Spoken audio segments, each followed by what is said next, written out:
Hi everyone, Dr. Jeff back with you this week. As you can tell, we're on the road this week.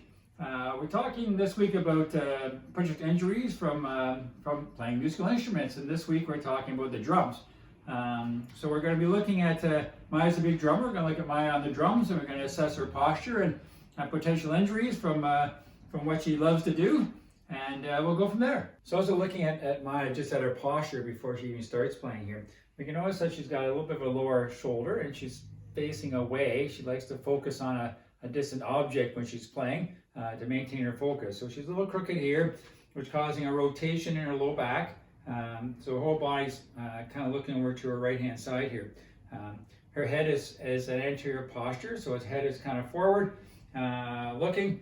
What that's going to do is that's going to put stress on her low back, constant stress in the rotation. She's going to have a lower right shoulder, which is going to cause some costothoracic, and Maya does have some issues with her costothoracics, also some stress on her neck. So as we're looking at her upper body and her wrists and her hands while she's playing, she's changing her grip, which is pretty good, her rotation, but everything is always up and down the same direction with that. And you're also getting the vibration off the drum.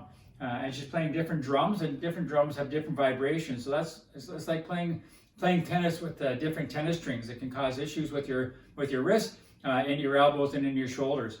And the repetitive motion can lead to something like a tennis elbow, golfer's elbow, but most of all, the repetitive motion is going to affect her carpal tunnel. So when we're looking at her right beat foot going up and down, a lot of people will kind of use the flexion of their ankle, whereas Maya likes to lift her whole foot up and beat it down.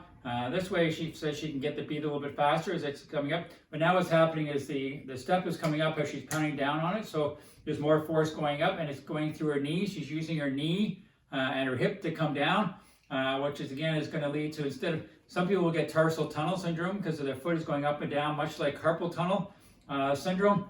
Their foot goes up and down. This could lead to more of a knee issue, patella tendon issue, and maybe a hip flexor issue because their foot's coming up and down like this all the time. And you're going to cross like this. Other way. 1 and 2 and yeah. Okay, now on 1 and 3, you're going to kick. So 1 and 2 and 3 and 4. 1 and 3. Yeah. 1 and 2 and so you kick up. Don't forget the ands. 1 and 2 and 3 and 4. 1 and 2, 1 and 2 and 3. 1 and 3. Yeah. Okay.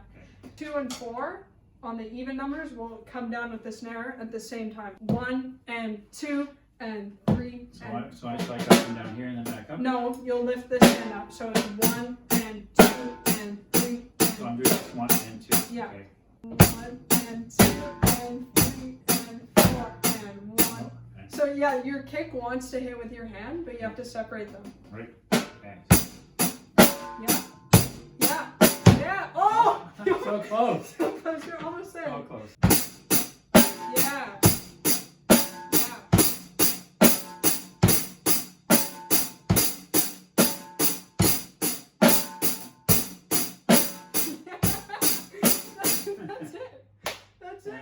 There you go, there's a drum beat. Well, thank you all for watching this video. It was very informative for me because I love to play the drums. I play quite often and sometimes I can notice these little injuries.